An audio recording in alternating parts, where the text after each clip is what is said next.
Here. Trustee Hebda? Here. Trustee Cook? Here. Trustee Marquardt? Here. Trustee Schultz? Here. Trustee Schwartz? Here. Trustee Williams? Here. Quorum present, will everybody please stand for the Pledge of Allegiance. I pledge allegiance to the flag of the United States of America and to the republic for which it stands, one nation, under God, indivisible, with liberty and justice for all. Are there any citizens that wish to address the board at this time on anything other than what's on committee of the whole? Because it's on committee of the whole, then you can address us. Okay, sure, Chief. Excuse me. Thank you, Mayor. Just briefly, I'd like to invite the board and all the citizens of the community to our open house pancake breakfast this Sunday, October 7th from 8 to noon. All you can eat, $5 for a person and $15 for the whole family.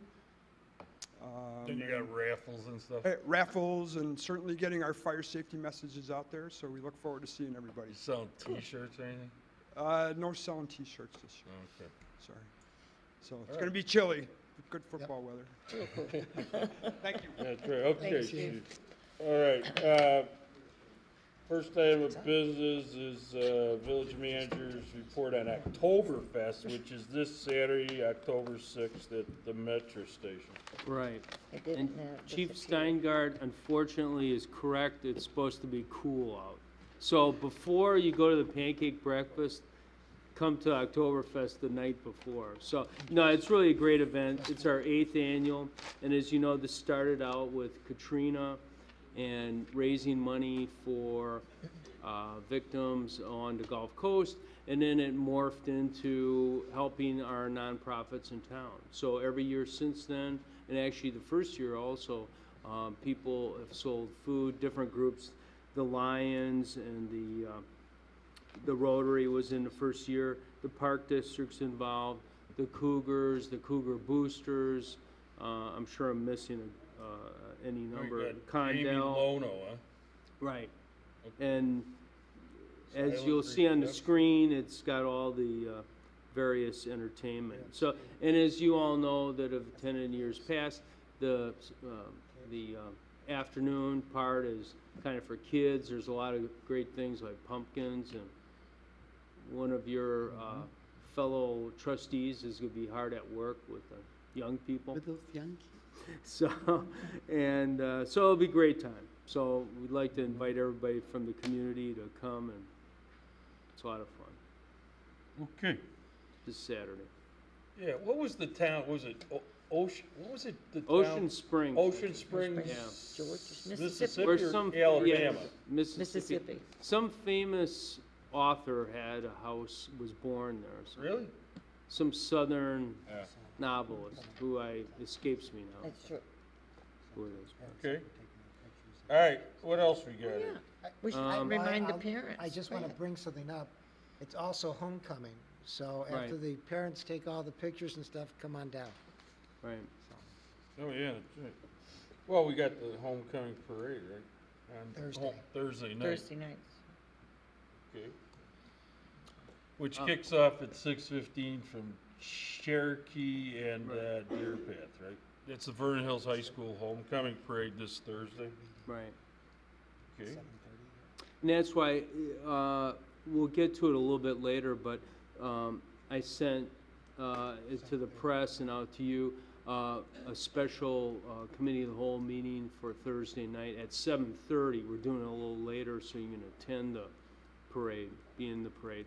So it'll be in this room to discuss the YMCA Right, with the Park District and some of the YMCA people. And right. later on, I'll mention that again. Next is Walk to End Alzheimer. Right. Our team of staff people, we're going to be walking on Saturday, October 13th for another great cause at Independence Grove. So we'd invite anybody to come out and be involved or obviously donate money if they'd like to. And then really related to that, we received a phone call from the Alzheimer's Association on a program that they do, Know the 10 Signs of Early Detection. Alzheimer's. And there's been a lot written on that lately. And that's going to be, and anybody's welcome to attend that. That's on October 23rd from 1 to 2:30.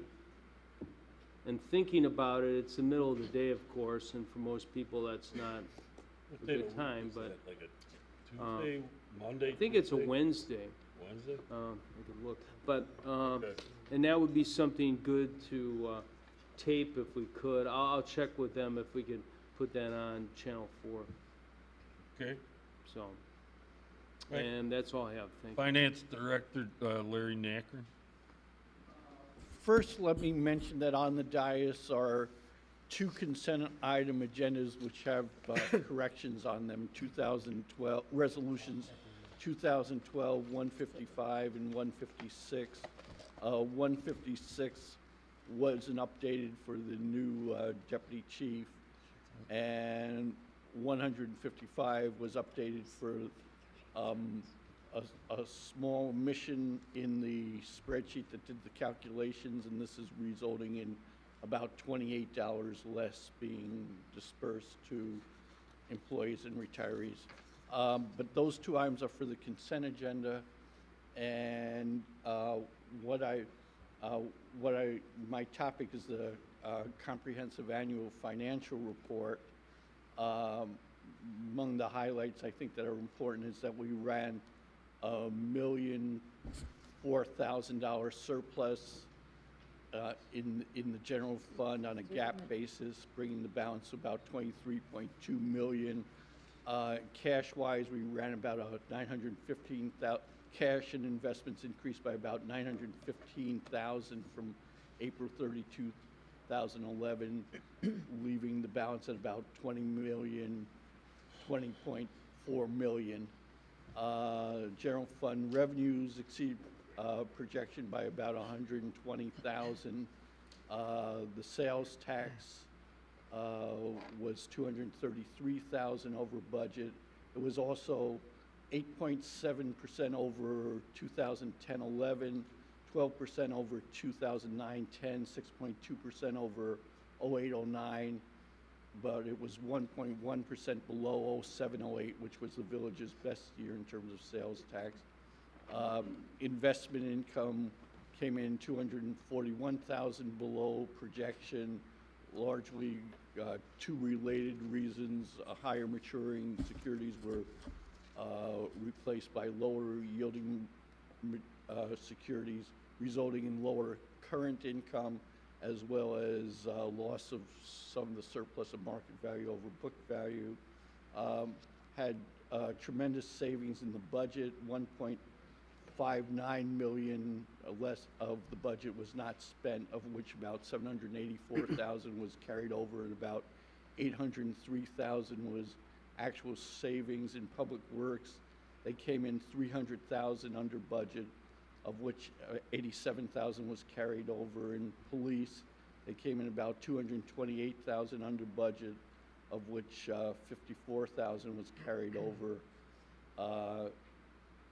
General capital expenditures came in 432,000 under budget, of which 376,000 were carried over into the new year. The tax increment fund balance increased by 1.8 million, largely because of the refinancing. It brought the deficit in the fund to about 1,040,000. TIF interest expenditures were 960,000, where the TIF revenues and the 10% match were about 849,000.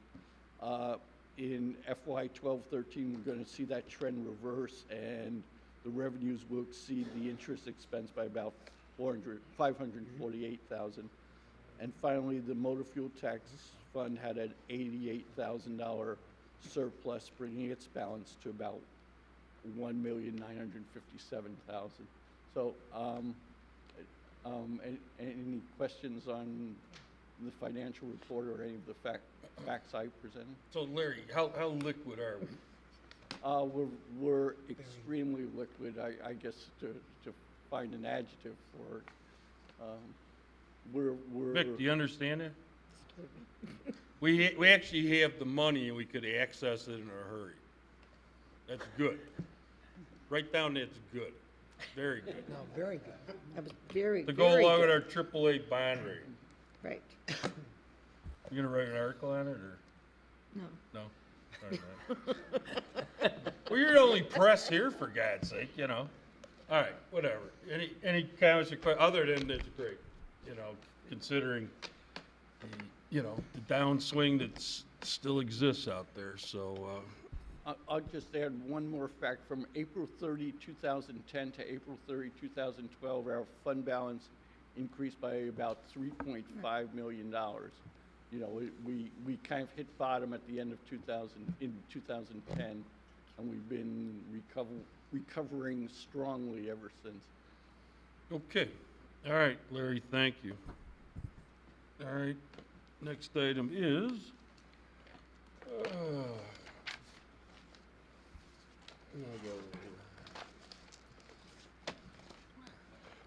I can help. oh, yeah, there you go. Public Works Director, Ordinance 2012-049, Watershed, Lake County Watershed.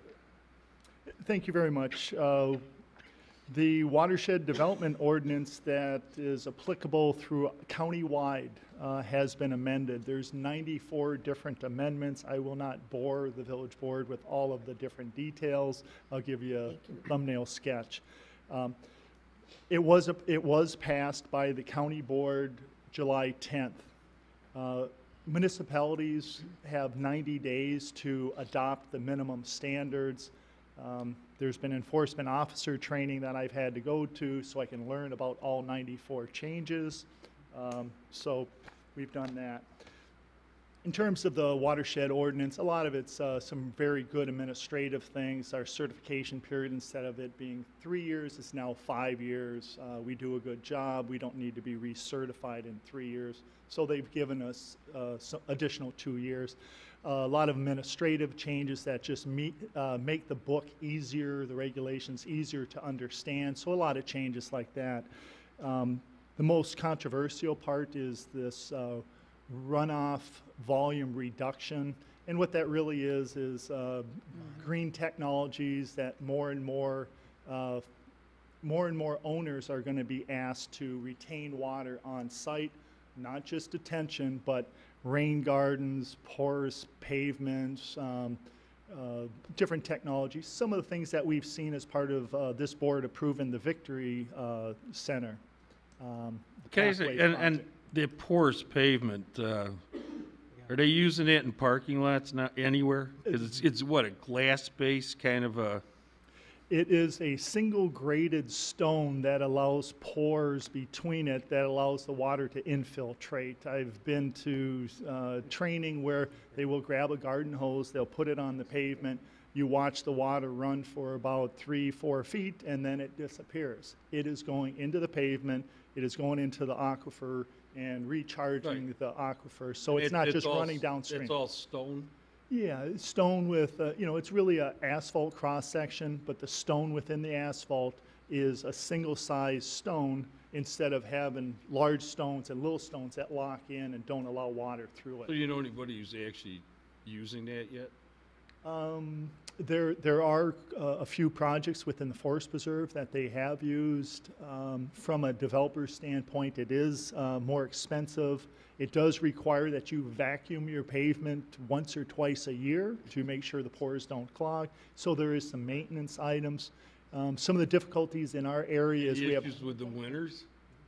I'm sorry? Winters? Yeah. Great. Freeze thaw? cycle?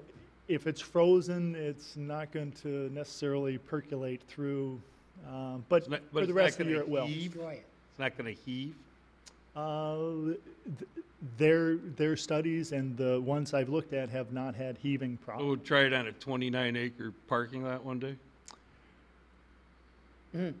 We could.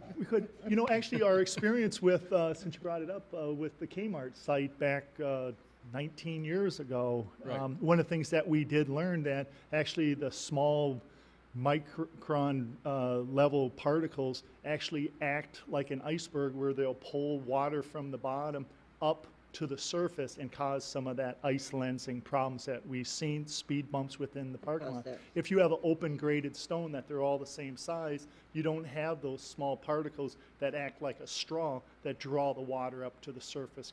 When it freezes, it causes ice lensing, causes pavement problems. So they won't have that type of problem. Yeah. But really, in terms of the green technologies, it's something that the Stormwater Management Commission is struggling with, because there is the Clean Water Act requirements and some other requirements from the state that we do need to meet, and those are for post-construction issues. So they are finding, we spend money on stream bank stabilization. Why are we spending the money on stream stabilization? Is because the streams are asked to do more and more, so they become unstable. So the thought is, as development is occurring, if you can hold more water on your site, then you'll have less problems with your stream. The other thing is the water acts to move pollutants. So if it's not migrating and it's kept on site and it's treated, there's less pollutants making it into our streams. So those are the concepts behind the Clean Water Act and where the regulations are going. What, do you think we'll ever pave a street with it in town? I think there's smarter ways that we could use our money. We'll probably continue to pave the streets like we do. We will try to have, if we did a project at Harvey Lake where we ended up adding a parking lot, I think that would be a perfect application that we could, instead of having runoff to Harvey Lake, we could have it, migrate into the aquifer, soils, et cetera. And I think that would be beneficial for the value of the property and how nice Harvey Lake is. So it is a controversial item. The Stormwater Management Commission's real task is to try to be on the cutting edge of things, so they're kind of leading us along. The US EPA is going to be handing down some more regulations on this, so there's more of this to come.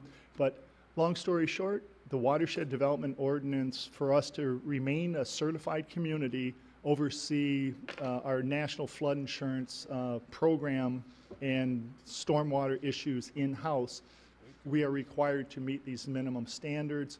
On the consent agenda is this ordinance, and I do recommend approval of that. Is that about it? Any other questions from the board? So if the board doesn't have questions on this, it's on the consent agenda, and you will vote to. Okay. Next item, Sylvan Lake Diversion Project. Wanted to make sure that we helped communicate this to the residents. It is a Lake County Public Works sanitary project that affects our community. It is going to be the third phase. You may recall the first phase was more by the old Journey's End area. They diverted some of the sanitary to, instead of going west, it's coming towards our treatment plant. The second phase was what we seen last year along 45 to the golf course, extending sanitary sewer to that location. This is the third phase. So let's jump across the street to the other side of 45 at the CV ditch. A sanitary sewer will be run. It's a 24-inch. It parallels the existing 24-inch to allow some capacity. And it will go all the way along the CV ditch, and it will end up by Kids Castle, where the pump station is that pumps all of our sewage to the treatment plant by the high school. So this is the third phase.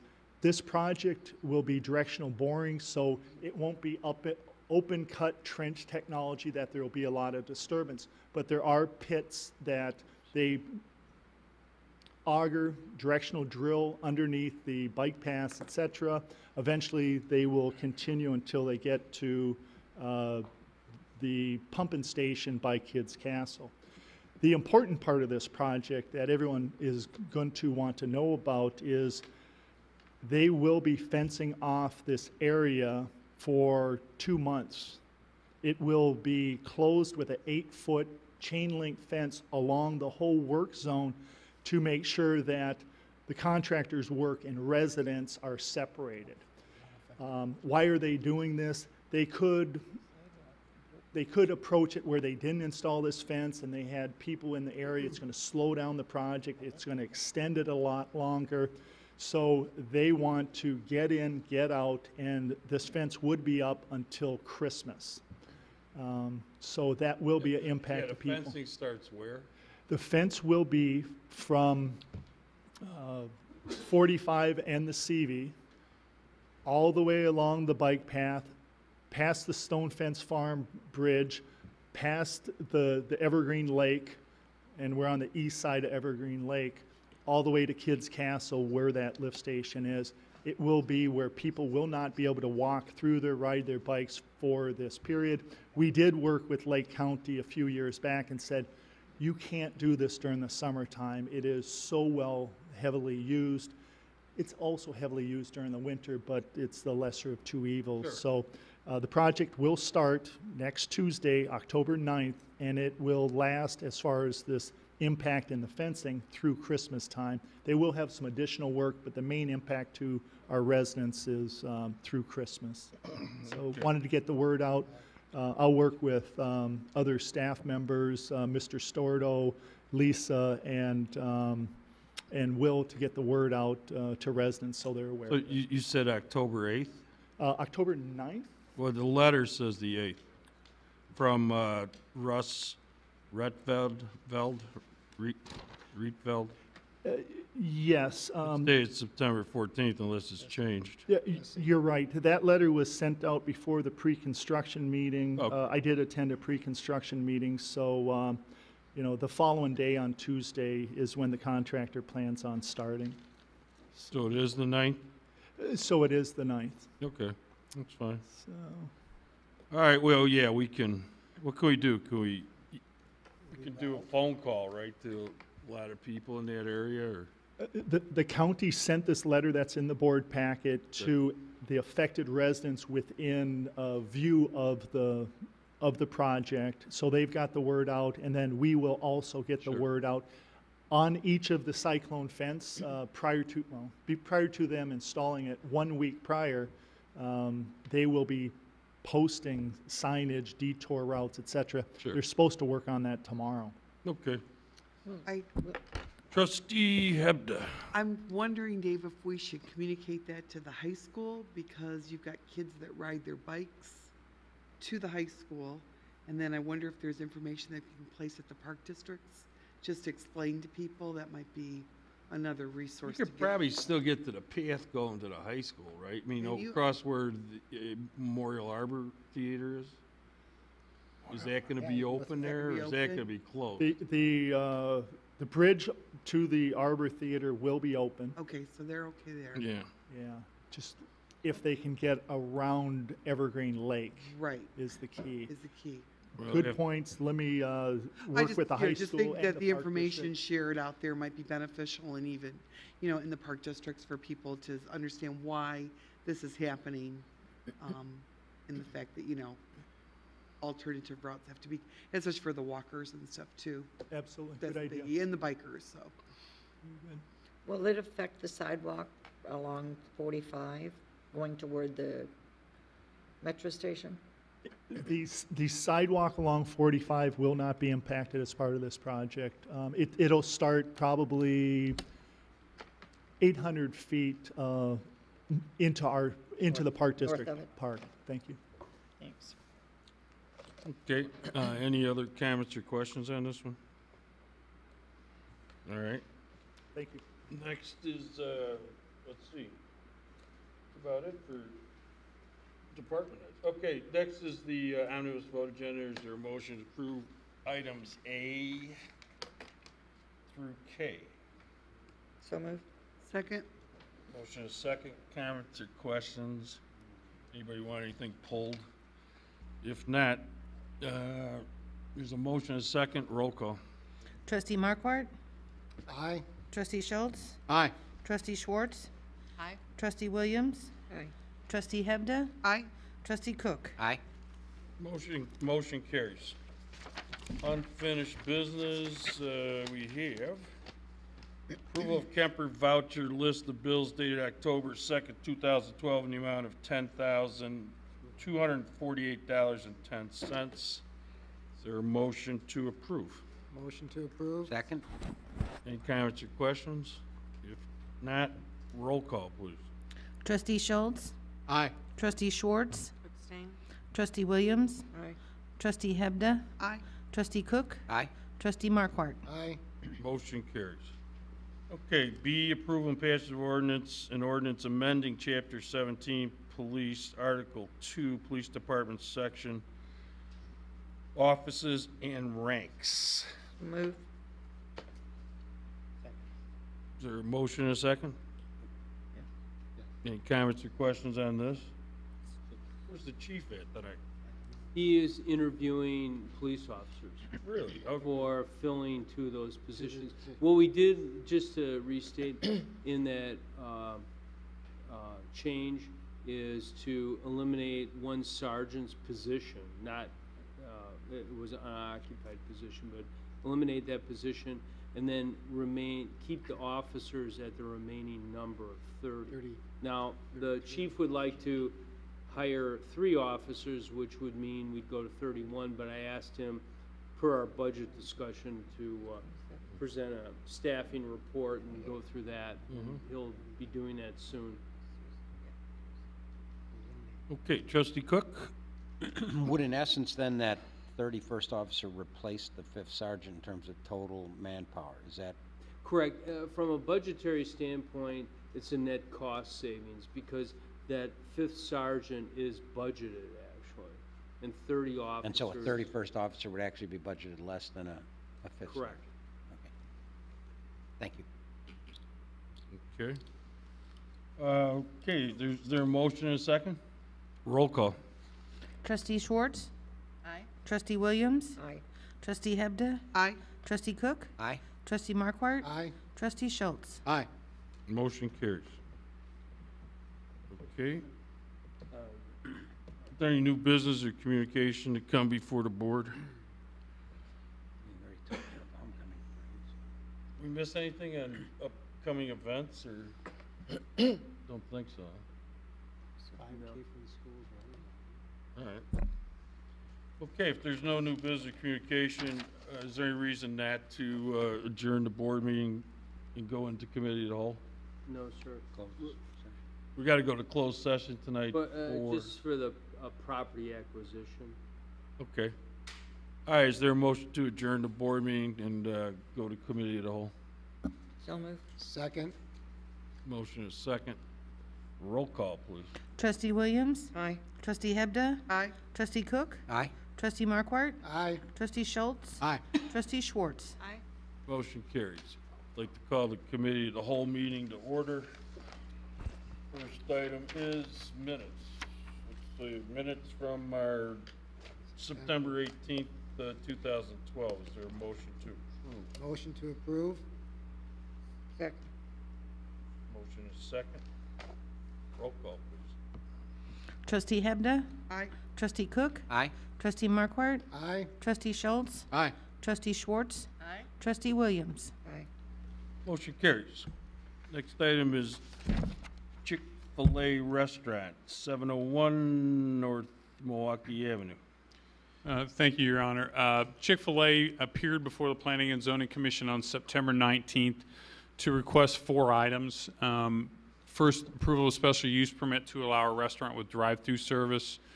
2, there's certain variations related to setbacks and also signage. 3, preliminary and final approval of the site and landscaping plans. And then 4, the preliminary and final approvals of the architectural elevations, including signage for the building. As you will recall, Chick-fil-A is proposing to demolish the existing Pier 1 store and replace it with a 4,927 square foot restaurant. It'll include 136 seats, an interior play area, and 20 outdoor seats. The plan also calls for a 2-lane drive-through facility and a total of 57 cars on the site. The commission reviewed this matter and looked at a number of items in terms of the architectural elevations of the building, the signage plans, and overall site and landscaping for the property, and expressed support for each of those. I'll go over quickly the variations as requested. The first was for the north elevation wall sign. The north elevation is the elevation which will face the parking lot. They requested a sign to be located on the building. Unfortunately, the signage for the building, for the remainder of the faces, is predicated on what the frontage is on Milwaukee Avenue, which means the north elevation actually has a very small square footage of signage on this, and they were requesting that the wall sign, which would include both wall signs, would be a total of 62.42 square feet in overall square footage. That would include both the Chick-fil-A and the original chicken sandwich sign. So that's the other part of the So variation. this sign and the rendering on the roof isn't something they're requesting? On the roof? So that helicopters know it's Oh, Chick-fil-A? that we have not confirmed that, Your Honor. That you can. I'm sure they can answer that Are they question. here? They are here tonight. All these people? All those people. Okay. The second was for the monument sign. The monument sign actually meets the sign requirements in terms of size, height, and setback, but the size of the logo on the sign itself, the ordinance says can't exceed 4 square feet. The proposed logo is actually a graphic of the signage that they're commonly using now, and therefore it's another part of the variation request. And then thirdly was the sign code permits only 2 menu board signs, each a maximum of 32 square feet. The petitioners are proposing 3 menu boards, which together would equal 53 square feet in size.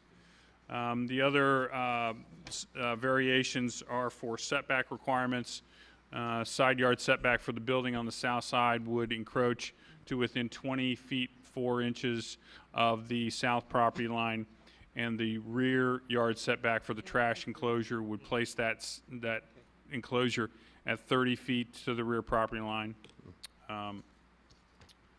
So with that, it was a public hearing. There was no one that appeared to speak either for or against the petition. And therefore, the Plan Commission took 4 actions and recommended the 4 items that I previously read to you, recommended each of those for approval. They were subject to the conditions of approval in terms of general conditions to the plans, recommended approval of the variations as so noted, and also a series of conditions for the site. The petitioners have addressed several of those, including an upgrade of the east elevation, which would be the elevation that faces the shopping center. They've improved that, consistent with what the Plan Commission had requested. They'd added the red coping, metal coping on top of the parapet wall. The hell's this running out of gas? And the like. So with that, staff's recommending, as in support of the Plan Commission's recommendation, that if you so choose, that the staff be directed to prepare the necessary ordinance to grant the various approvals as previously indicated, along with certain setback and sign variations, and approval of the preliminary and final site, landscaping, and building elevations, subject to compliance with the conditions as set forth in my report. And I can answer any questions that you may have, or as I said, the petitioners are here tonight and they're prepared to answer your questions. Where is Anchor sign located? Are they? Is there somebody here from the sign company? No, there's no representative of the sign company here. They're out of Charleston, South Carolina. Oh, okay. What do they do? Subcontract with somebody to put the signs up? Or? Actually, they do all their installation themselves. Oh, okay. All right, Trustee Cook. First of all, my compliments on the new design. I appreciate the fact that you listened to what we said and everything like that, and it actually looks like it turned out to be a better reconfiguration even for you in terms of parking and seating and stuff. So I really like the whole new configuration. It eliminates the problems and concerns I had from the previous time. And I'm more than happy to have you move forward on it. A few days after you were here the last time, I took my 4 experts on chicken strips and that, otherwise known as grandkids, and we went on a little fact-finding mission down to Schaumburg, and I was told if we could work out the problems on on the site that it should be a go. So I really appreciate what you did with it. It's improved it significantly. Great, thank you, and we feel the same. Yeah, much, much safer. Well, yeah, there's no question about it, the conflicts between the pedestrians and the cars, which cars usually win if, God forbid, somebody got hit. Well, you don't That's even what have we were- some of the potential problems that you Right. have down at the Schaumburg store because of that attached second parking lot that some people do use, so. That's right, if we can get it, this is really our preferred layout on any Yeah. site. And what's your name? You want to state it for the Oh, record? yeah, I'm Jason Hill. I'm with Chick-fil-A out of Atlanta, Georgia. Okay. Yeah, I mean, yeah, I don't have a problem with this. This is, you know, that was our main concern, you know, and I know that this will make the guy in Mundelein happy that wrote the letter to the editor, you know, and it's one of my chief concerns is to keep this guy happy, so I'm glad you guys could help accommodate that. Now, with that said, do you actually prep, you know, the products, the chicken? I mean, is that, you know, in the kitchen? I mean, is that? Yes. Or is everything pre-packaged and sent to you, and you just dump it in the fryer, the broiler? It's frozen, so we have a freezer and cooler in the back of the restaurant, and it's frozen, and then we put it in a thawing cabinet. And then when it's ready for preparation, it gets put on the preparation table, and it's hand dipped in milk and breaded, milk and egg wash. And it's hand breaded, and then it's put in a pressure fryer, and it's pressure fried in purified peanut oil, and then it's sent for assembly on the assembly table. So you're actually not cutting up chickens back there? You're not butchering anything? No, we're not. There's no feathering going on. I'm not talking feathering. You know, I assume they would Well, keep. if you kill him, you gotta get the feathers off. Well, if you're, well, yeah, I mean, if That's you're right. breaking, you're breaking the necks, okay, fine. That's your prerogative. But with that I said, noticed no feathers on the sandwich. no, I'm just concerned about E. coli and salmonella. So, which I guess you could have any place, so. Yeah, no, we actually have separate setups for the meat products, the chicken, and then we keep the vegetables in a completely separate part of the kitchen, so there's no issues with cross-contamination. Yeah. You don't do any irradiation, do you? No. Okay. I'm just asking, you know. And who is this guy? This guy is Joe Vavrina. He's with HR Green, our civil engineering consultant, and a good one at that. Okay, so he's LEED certified?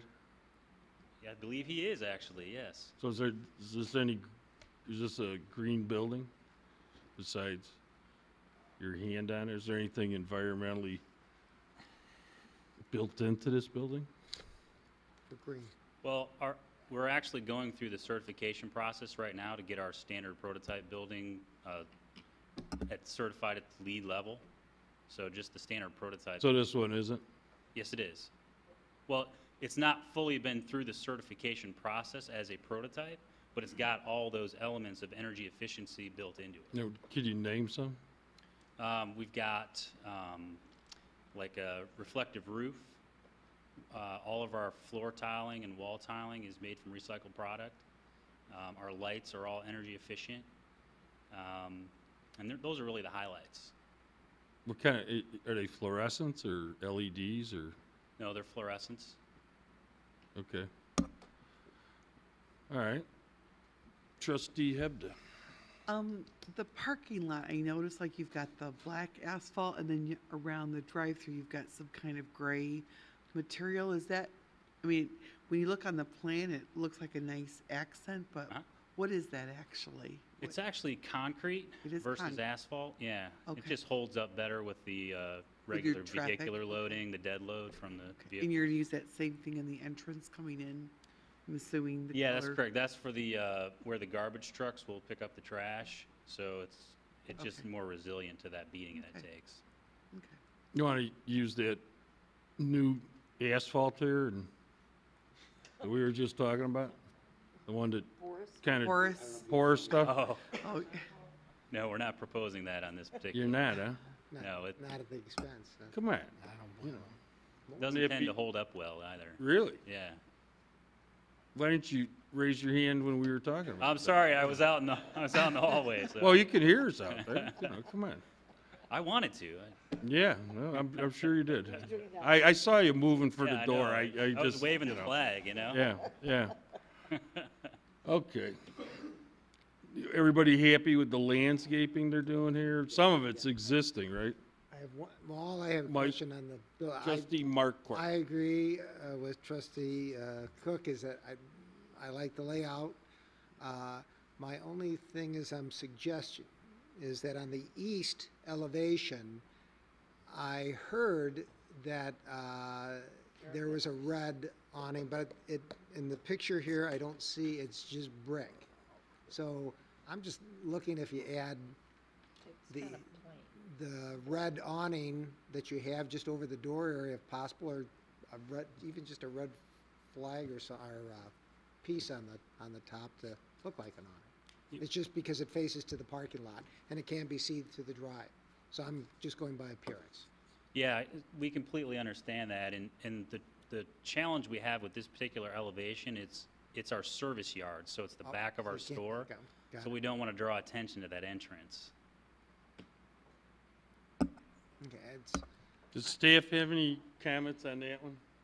I mean, No, the elevation you see here is actually, came from the Plan Commission and was the recommendation of the commission to adjust the architectural design of the building to provide contrasts in both the material and also color. And they've done that and actually done a pretty nice job with that. That same topic was raised by the commission also, and the explanation was absolutely the same. And in what we have here is not the same Right. as what's there. That's correct, yes. Right. So we've made improvements since the package So was in submitted. looking at this and now, makes sense. Yep. okay. Any other comments or questions? If not, is there a motion to approve with? Your Honor, that would be a motion to direct the staff to prepare the necessary ordinance consistent with the conditions as set forth in my report. So move what he said. Yep, I'll second the same thing. Motion and a second. And this motion would reflect the use of the new elevation here, Yes. which will be reflected in the ordinance that you'll see on the 16th. Yes. All right, roll call. Trustee Cook? Aye? Trustee Markwart? Aye? Trustee Schultz? Aye. Trustee Schwartz? Aye. Trustee Williams? Trustee Hebda? Aye. Groundbreaking? Timetable? Timetable, we're looking to start construction in the spring and be looking to open late summer, early fall timeframe. Okay. Welcome aboard. Great, thank you so much. It's Good. been a pleasure. And Mike, you're okay with the sign package? Yes, I am. They actually made some revisions during the technical review process, and we think the signage is appropriate for the elevations on the building. Take a look at this. Any concerns from the board on that before we? They did. No, I like all your Sign. things. Andy, Yeah, and the Okay. whole I like routine. everything. That was Okay, and when you pull up to the drive-in, I mean, there's no special Chick-fil-A sound or anything when you, Just a any cluck- just some animal clucking- signs or clucking, yeah. cows mooing Cows or moving, something? Yeah. Okay, all right. He's gonna be over there, and you're gonna Oh. hear about it. And what day of the week are you closed? Sunday. Okay, Good for you. all right. Okay, welcome to Vernon Hills. Great, thank you. We're looking forward to it. And who's the other guy in the back? Some other guy from Chick-fil-A? Be nice to him, he's my boss. Wow. Yeah, okay. All right, guys, thanks. All right, thank you very much. You did a good job. Night. Have a good evening.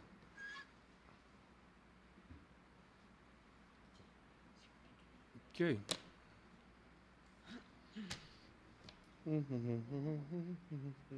Hobby Lobby is next. Thank you, Mr. Mayor. I can give you a brief summary as the petitioner sets up. This is, well, the original request was for variations from the sign code to allow the installation of 5 wall signs in lieu of the maximum permitted number of 1, and to allow the overall size of the signs to be 302 square feet in lieu of the maximum permitted size of 208 square feet. As the board is aware, Hobby Lobby is proposing to locate in the space formerly occupied by Dominic's on Town Line Road. Basically, as you look at the elevation drawings, in addition to the primary sign that indicates Hobby Lobby, they had originally requested for a sign that says crafts, home accents, seasonal, and floral. So that's a summary of the variations that were requested. The zoning board conducted a public hearing on this request on September 20th. And at the hearing, the petitioner testified that the property cannot yield a reasonable use in return if the variation is not granted because customers who don't normally shop at Hobby Lobby are not familiar with the products offered within the store. Further, they stated that the plight of the owner is due to unique circumstances because the store would be located approximately 400 feet back from Town Line Road and would also be visually screened by mature landscaping. And finally, the petitioner stated that the variation, if granted, would not alter the essential character of the locality because the signs would be in scale with the enlarged facade that the board had previously approved.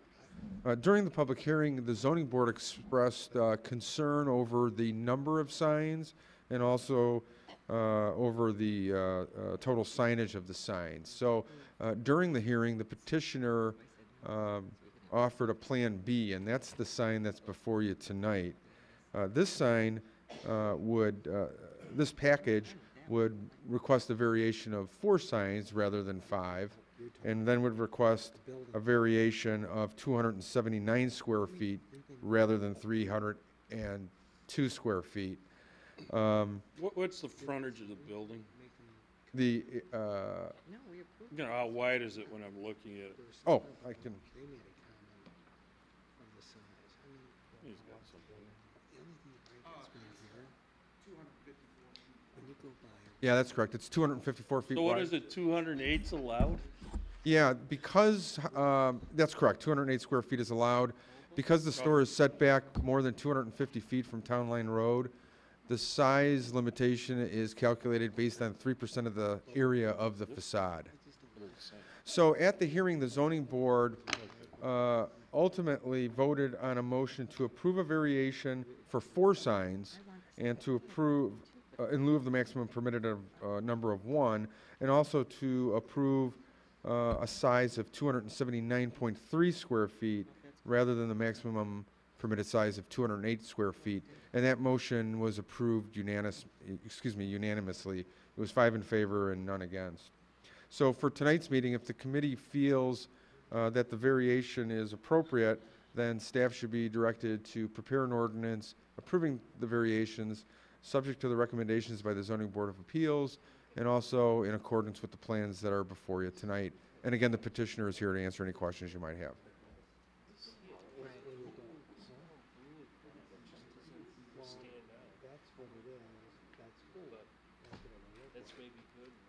Okay, I'm sorry. All right. Are there any questions from the board on this? Trustee Schwartz. Didn't we just approve a sign on Route 60 that's gonna be a big Hobby Lobby sign? So they shouldn't have any issue about people finding them, that's for sure.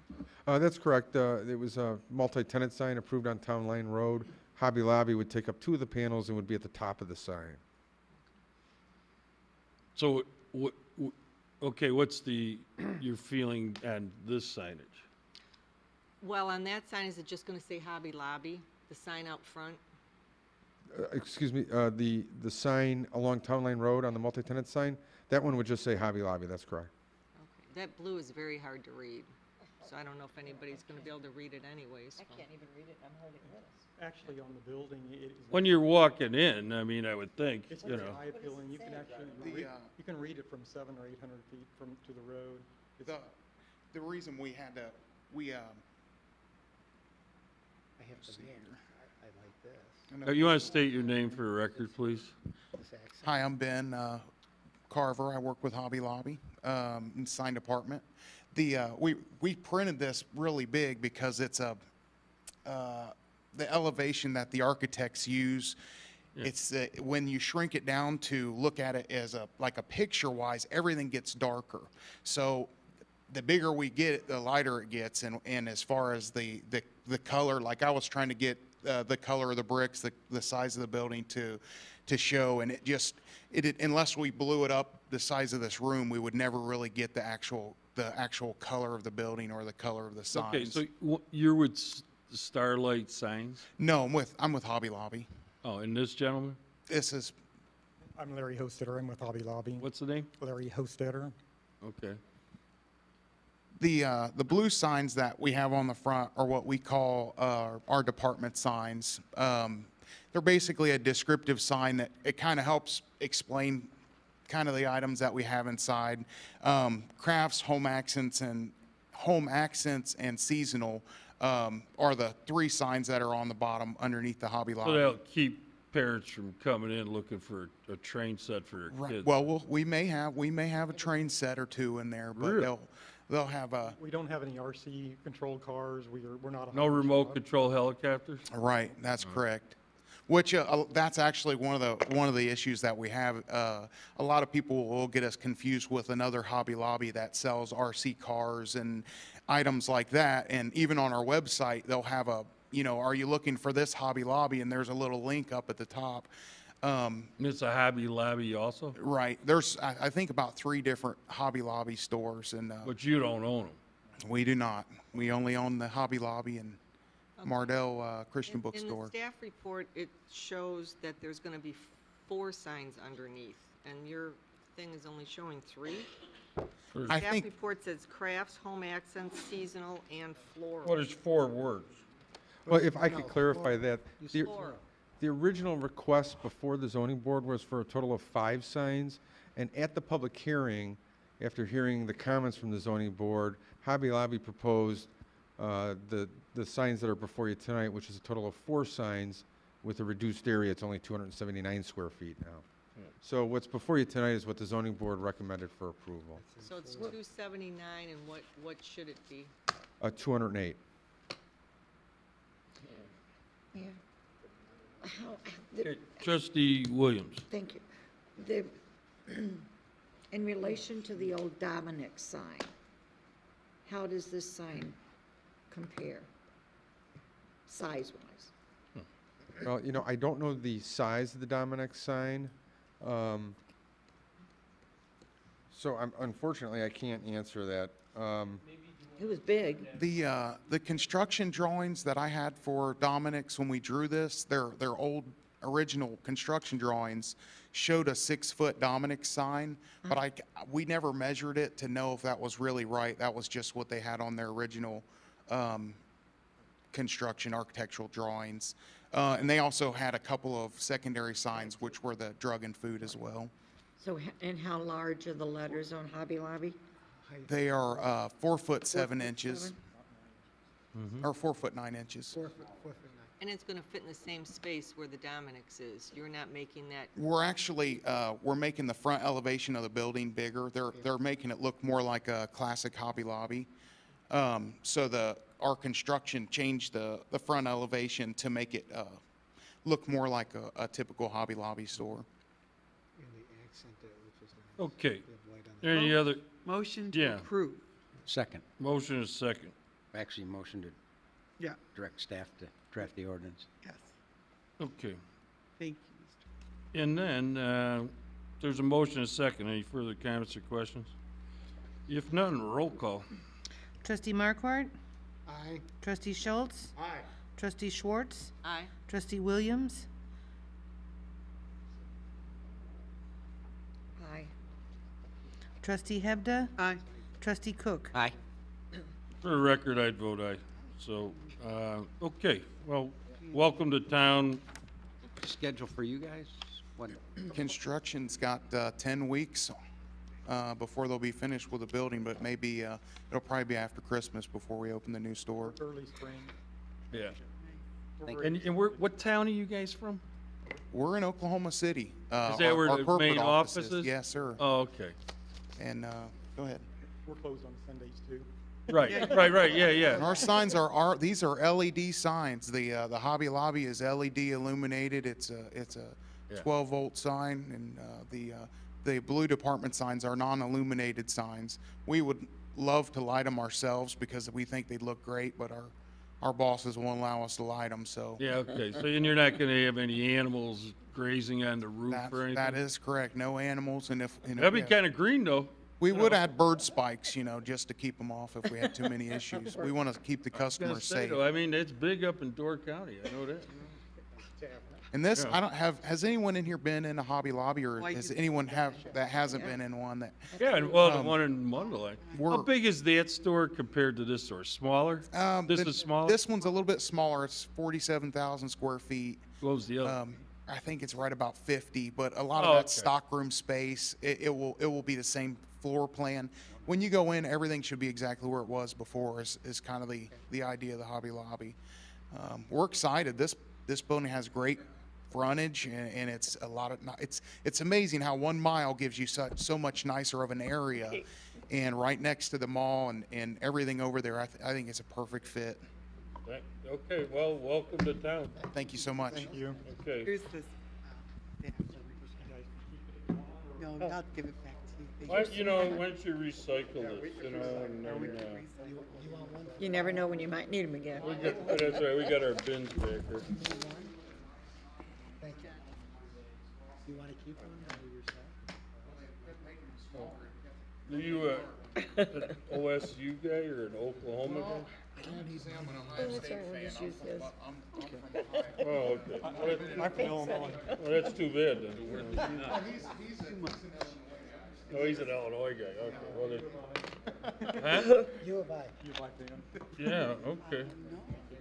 All right, guys, thanks. Okay, what else? Review and discussion right-of-way signs and village-owned multi-tenant signs or light poles.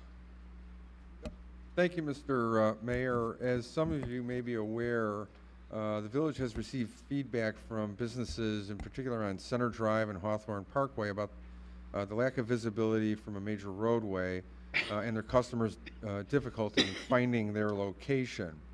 Without having frontage on a major arterial, these establishments would like to increase their visibility and assist customers in finding their location by having signs located in the public right-of-way, mainly on Lakeview Parkway and Center Drive, as close to Town Line Road and Ring Road as they can be located. And attached to your packet is an aerial that shows those 4 locations that are being considered. In our most recent discussion, our focus was on an initiative to provide directional signs, not to be confused with off-site advertising signs, for some of these businesses using one of 2 methods. The first method would be mounting signs to existing village light poles. We could attach a rod, and from that could be hung individual tenant panels.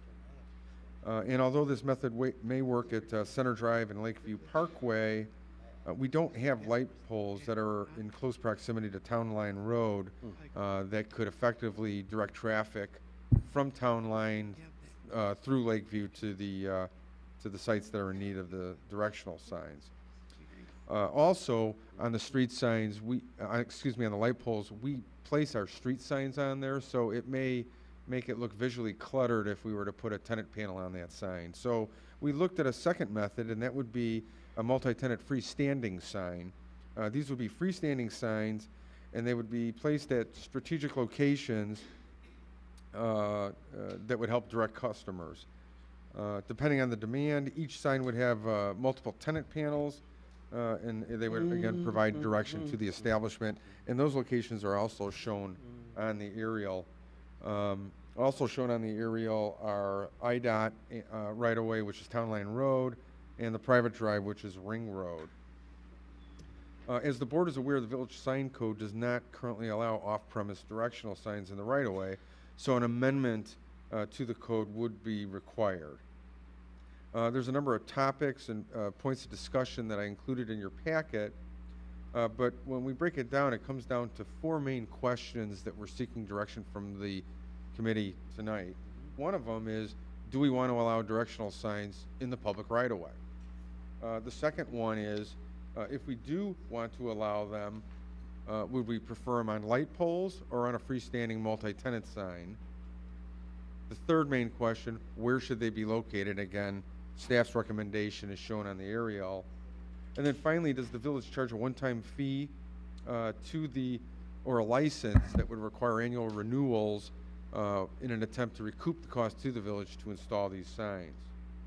And then just for informational purposes, the cost to retrofit a light pole to be able to accept panels is about $500.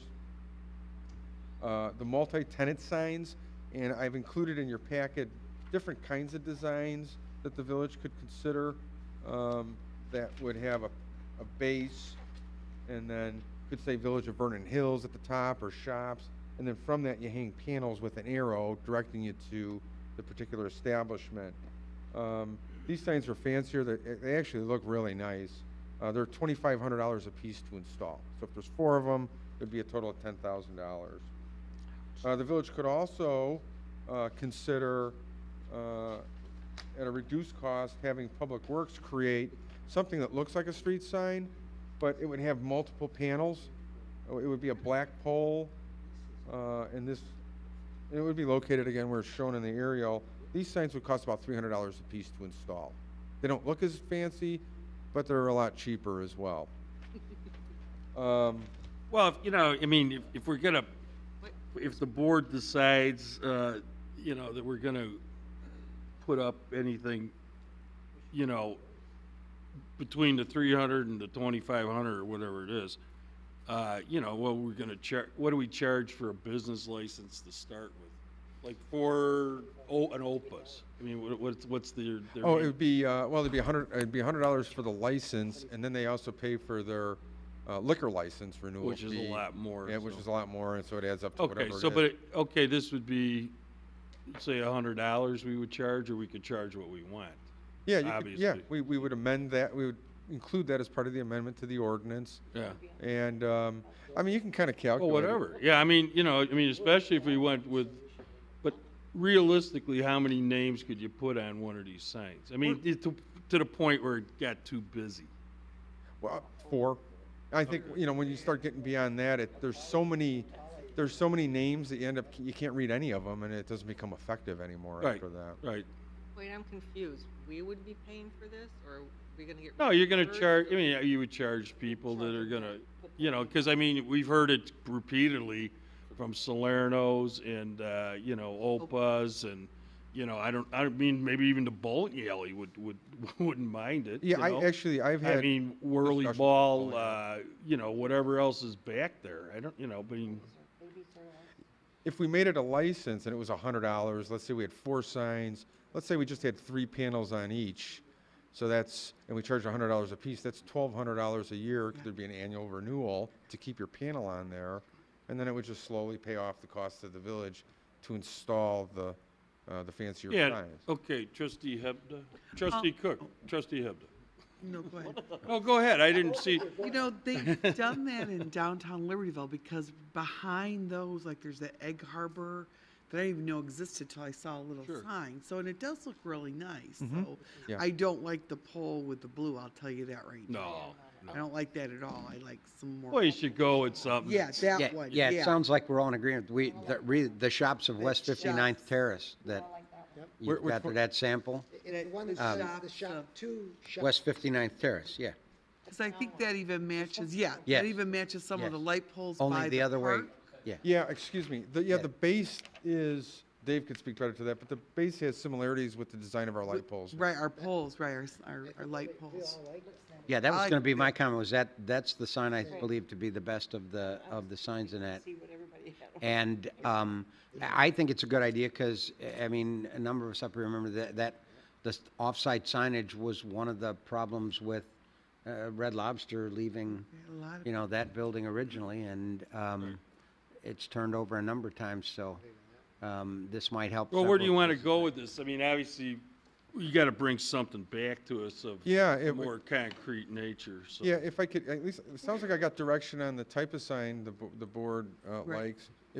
And then we can settle in on, on what we're going to do and the price of to the licensee. If it's the board, if it's the committee's wish, we could put together some language on licensing fee for your review.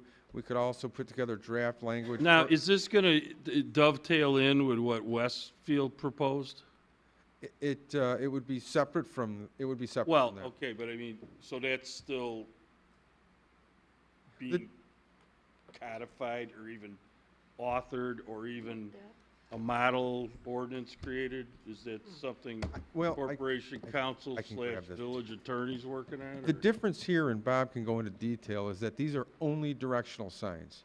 These Yeah, are signs, okay. these are signs that the village would put up and own.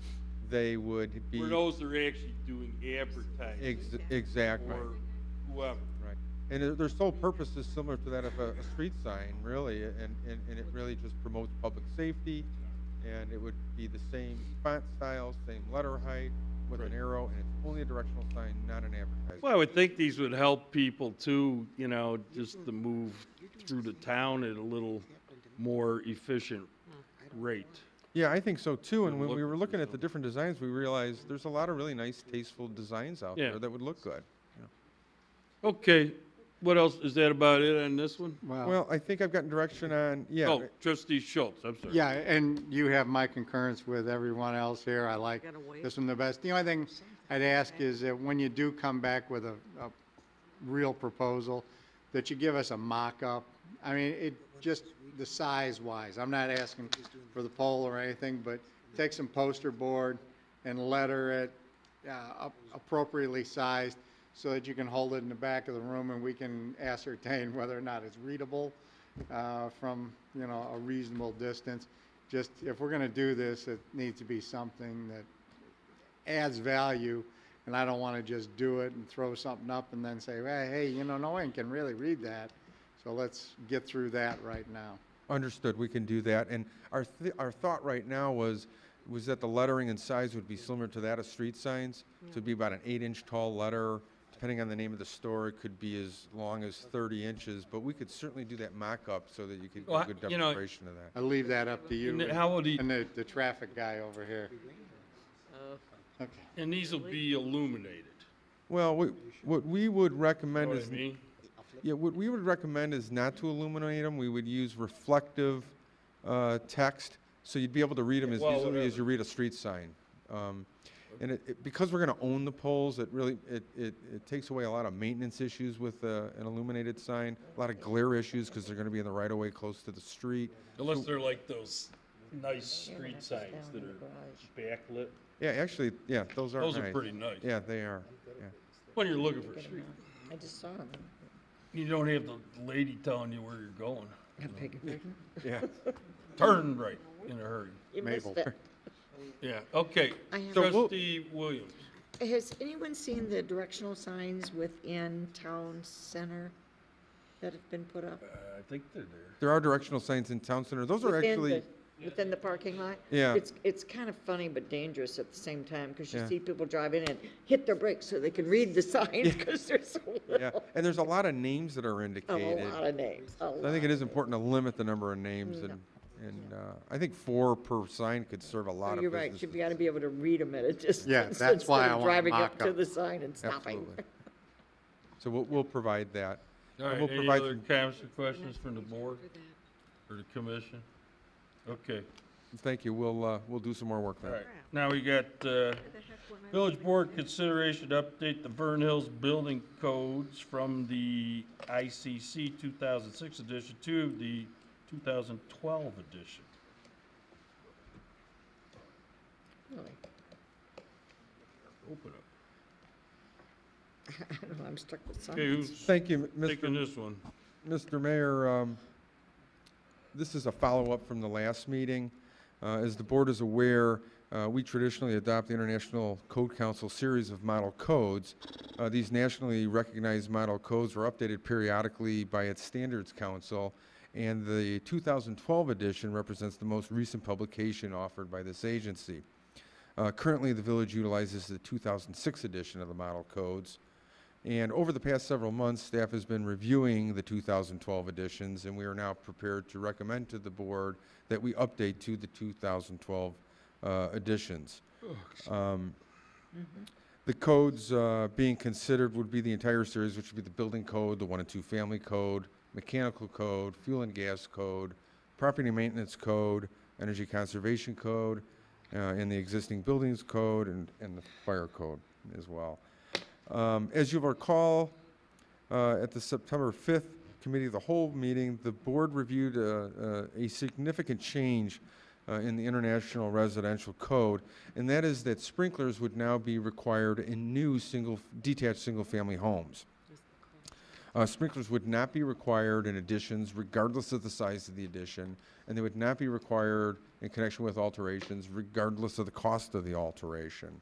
And a key provision in this new requirement is that it would have to be installed in accordance with NFPA 13D. And what that means is certain elements of the building would not have to be sprinklered: the garage, the porch, the attics, certain small closets and things like that. It also means you can use plastic piping, and there's some other things in there that reduce the cost. So that was reviewed with the committee, and it was the committee's direction to keep that requirement in the code as part of the adoption. So, and again, just to reiterate, that requirement would only apply to new homes.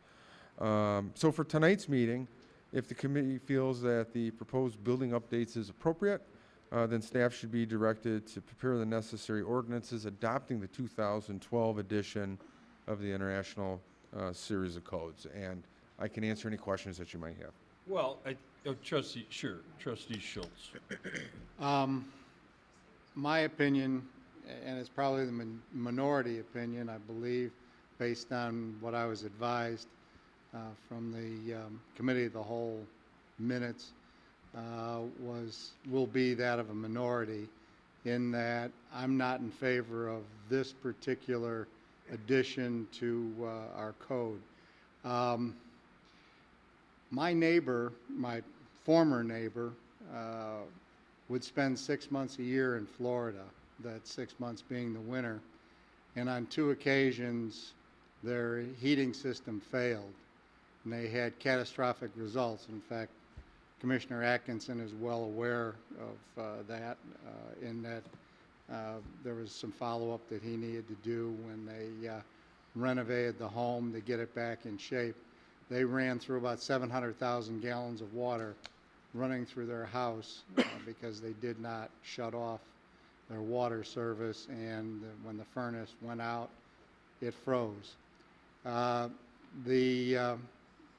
That would have happened no matter what, but adding another amount of water into the home would have really have exacerbated the catastrophic effects because it would have then been in ceiling spaces and other locales. So I look at this as a nice to do if you have the funds and if your insurance company is willing to give you a significant reduction. And that's a personal decision. I don't think we as a governmental body should be requiring this of homeowners. I believe this is a personal responsibility choice. I am in favor of smoke detectors. I think they can only do good. There's no downside with a smoke detector. I have both the AC powered ones, and I also have DC, the battery operated ones, as a backup, and I think that's a wise thing to have for personal protection. But I think this is just becoming a little onerous. So from that aspect, I am a no vote as this moves forward. You got the CO detectors? Yes, I do. Okay, I'm just... 2 of them, one on the 2nd floor and one in the basement. Because if you don't, I'd recommend you buying a couple of canaries, you know. I don't think the cat would be happy with me bringing canaries in the house, but I then again, both maybe CO not. detector and the, And a canary. well, a cockatiel, so. Yeah. Okay. Are there any other questions from the board on this? Obviously, this would, you know, and maybe Mike Atkinson could clarify this. This will not be required if somebody puts a new addition on their house? That's correct. You could put an addition on that doubles the size of your house, and you would not have to provide sprinklers. And it would not apply to. Well, we wouldn't want you doubling the size of your house. No, actually, our zoning We code actually wouldn't got allow an it. ordinance against that because somebody tried to do that on the Bill Court many moons ago. That's correct. We have FAR requirements. So. But no, to answer your question, no, it would not apply to additions. Okay, so this would be strictly somebody potentially doing a tear down and building a new house. That's correct. It would have to be a brand-new house. It could be a tear down. I'm not, or it could be one of the 65 lots we have left in Greg's Landing. Yeah, or, the house that we did have to take down because of the health issues. That's correct. That one day when a house is built there, then it would have to be sprinklered. Yes. Okay. Well, is there a motion to approve the updated, or direct staff to update the Vernon Hills building codes from the ICC 2006 edition to the 2012 edition, including sprinklering new single-family homes? Maybe we should say, what's the average cost this would increase? On average, it's the cost to sprinkler the homes, 1.7% of the cost. And just to give you an example, if you had it costs about $103 a square foot to build a house in this area. Really? So, yeah, at least that's according to ICC's recent construction data. So if you had a 4,000 square foot house. I mean, just the real property, not the furniture, FF and E. Just building the property, right. Yeah. Exactly. So if you had a 4,000 square foot house, to use as an example, it would cost $412,000 dollars to build it, not including the purchase of the lot. So the additional sprinkler cost on the $412,000 construction would be $6,800. Which 7%. And what we did was we took a non-union number and a union number, and we averaged those two together, and that's what we used. Okay. All right. Thank you. All right. Well, is there a motion and a second to approve? Motion to approve? Second. Motion and a second. Roll call. Trustee Schwartz? Trustee Williams? Aye. Trustee Hebda? Aye. Trustee Cook? Aye. Trustee Markwart? Aye. Trustee Schultz? For the record, I'd vote aye. So motion carries. Okay. Next is the VHAC tournaments and stakeholder agenda. Was there anybody supposed to come on this tonight, or? No. This was just for you, and I've sent emails. I've gone back and forth with a few of the stakeholders, and I indicated tonight you were just going to build an agenda, and if there's anything to add or subtract. Okay. And one of the things I wanted to ask you about was relative to our discussion of 2 weeks ago. Do you want to promote any tournament in June, for example? But I don't have any specific. The Park District did get a request. I'm trying to remember what sport it was, but we said no because we hadn't talked to you yet. But we could let them know and let the Lake County Convention and Visitors Bureau know if you want to do it. Jeff Fougeroux and I talked about it. The districts that he surveyed that have similar facilities to ours, they rent them. They've ranged anywhere from $5,000 to $12,000 for a weekend. So, Trustee Markwart?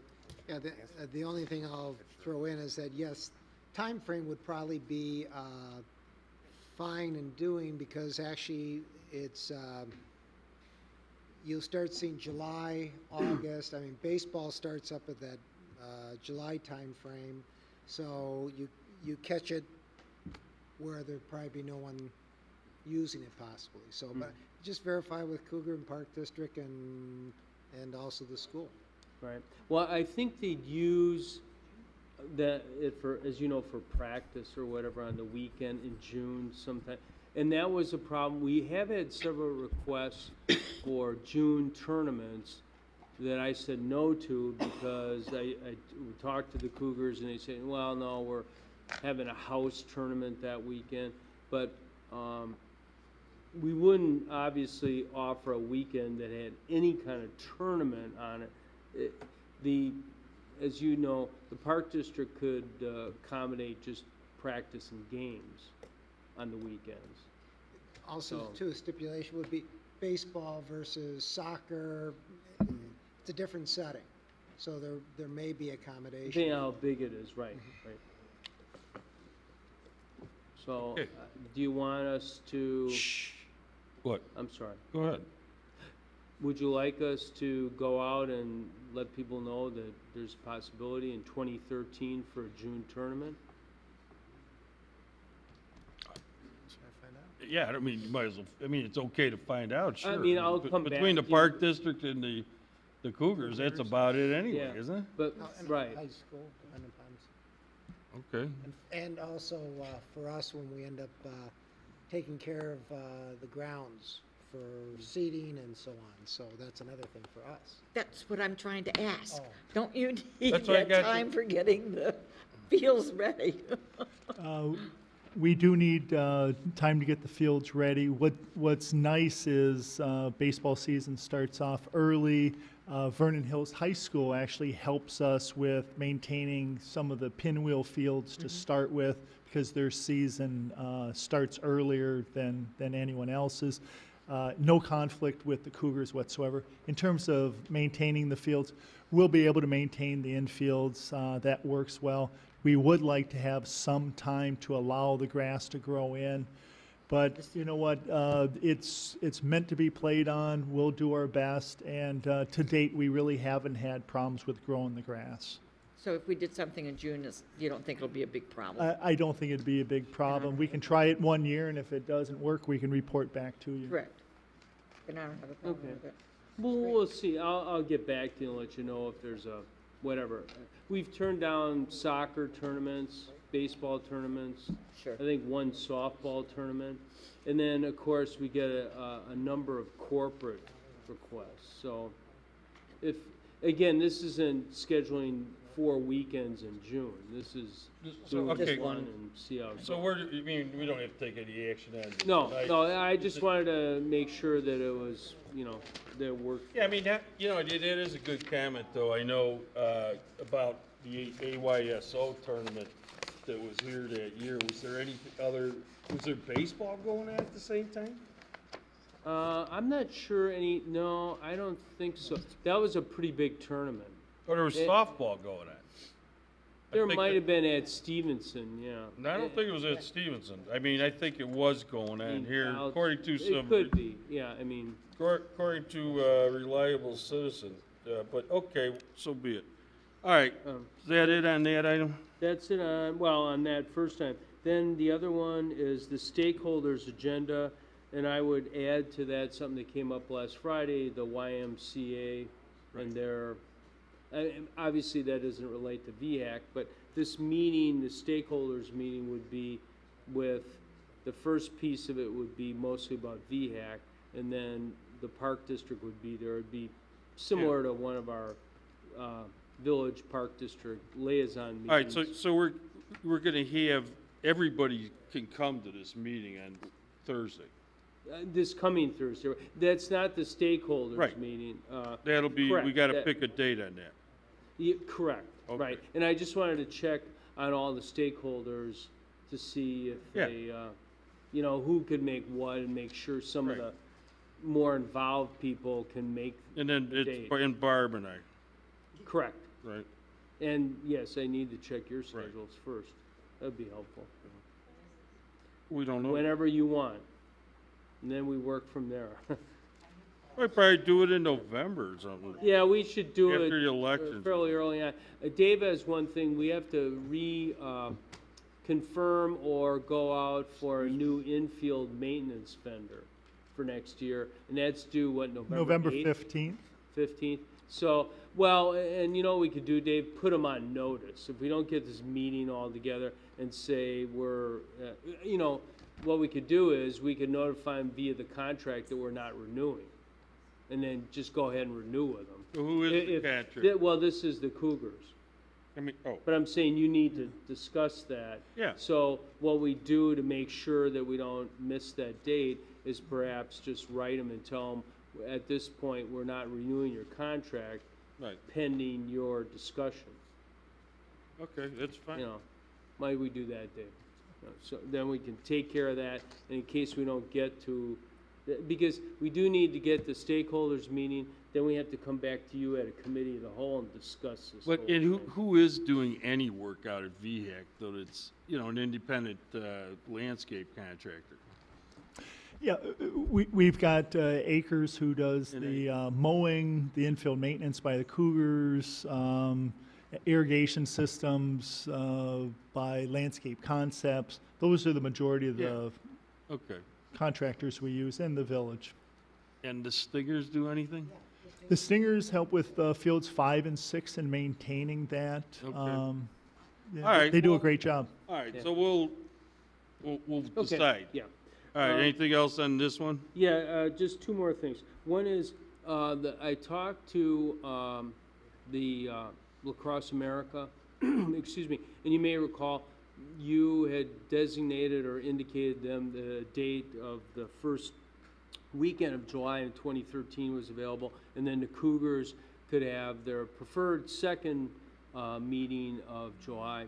And what they did was, in that interim period, the last 2 weeks, they have flipped the dates. They worked it out between the two of them. So the plan is, and Dave and I are going to meet, excuse me, we're going to meet with Lacrosse America on Friday, but they're going to do some compensation thing or get involved with concessions. Now, I did say, I didn't make any commitment. We need to talk to the Lacrosse America about compensation. And you obviously all designated those dates. So we don't want to, I guess I would suggest, do ourselves as the village harm by them horse trading to change dates. I mean, I don't think you cared if it was worked out between the two of them, and that was what was expressed. But I'll bring back to you just what the whole financial thing is, and again, the costs. Okay. All right. And then last, I'm sorry, one last thing related to this is, I have it on the agenda, but the Stingers have asked me, you may recall, I sent some out to Mark Candotti, who passed away, I believe it was last year now. They want to do a memorial, and we have a memorial area by the Pinwheel, and it only has a memorial for one individual, mom who was very involved in the program there.